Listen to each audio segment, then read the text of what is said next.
परळीतील Pangri camp या ठिकाणी राष्ट्रीय महामार्गावरील जे पांगरी गावातील ग्रामस्थ आहेत त्यांनी रस्ता रोको आंदोलन केलं होतं। काही वेळ हे रस्ता रोको केल्याच्या नंतर त्यांनी जे स्थानिक प्रशासन आहे त्यांना निवेदन देखील सादर केले। तेच मंडळ अधिकारी माझ्यासोबत आहेत।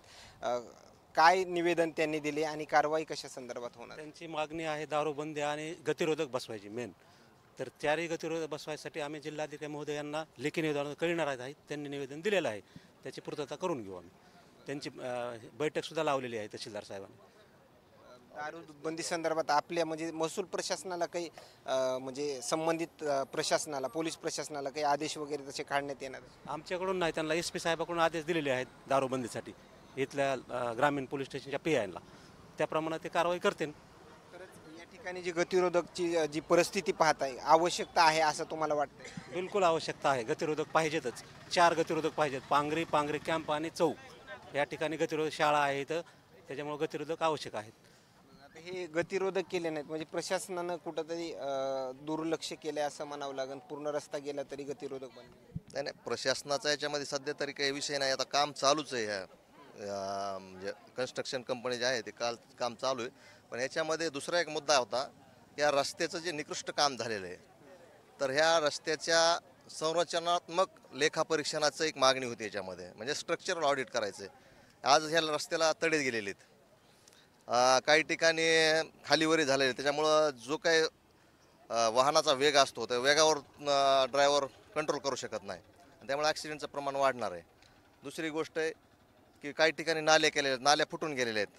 इतरी लाईटचा विषय आहे, त्या लाईट 1 महिना झालं, एक 10-5 दिवस चालू केली आणि पुन्हा आता बंद आहे। त्या ह्यानं कोटेशन घेतलेलं नाही, कन्स्ट्रक्शन कंपनीनं कोटेशन घ्यायला पाहिजे, कोटेशन घेतलं नाही। कुठलीच लाईट ह्या रस्त्यावरची बंद आहे आता सध्या। जवळपास 1 वर्षामध्ये किती ॲक्सिडेंट झालेत असं काय अंदाज? एक 2-4 ॲक्सिडेंट झाले त्या ठिकाणी।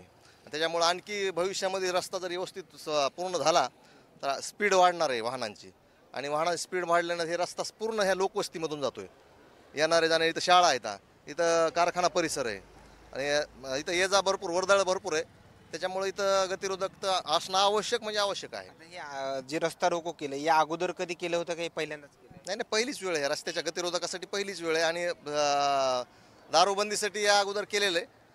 काही वेळ महिना 15 दिवस दारू बंद व्हायची, पुन्हा नंतर त्याच्यावरची पांघरून पडायचं, कारवाई बंद व्हायची आणि पुन्हा चालू व्हायची। पण आजचं जे आहे हे निकराचं आंदोलन आहे, निकराचा लढा आहे हा।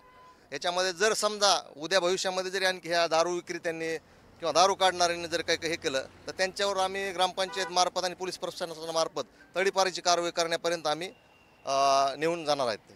काय हे रस्ता रोको जे चालू होतं ते आता बंद केलंय, मात्र जर दारूबंदी झाली नाही तर तुम्ही महिला पुढलं पाऊल काय उचलणार? आम्ही बसणारच नाही दारू बंद झाल्याशिवाय। आम्ही माझा लेक बघा दारू पायी ऋण पाणी झालं म्हणून फाशी घेऊन वारलाय दारू पिऊन। मी काय करायचं? मुलगी आहे 10वीला, मुलगा आहे 11वीला, सून माझ्यापाशी, लेकरं माझ्यापाशी, म्या कसे जगवायचे, म्या कसं त्यांचं शिक्षण करायचं? मला लय फार अवघड झालं ह्या दारूसाठी। माझं कुटुंब वाया गेलंय दारूसाठी। दारूने आमचं लय वाटोळं झालंय, दारू बंद झालीच पाहिजे।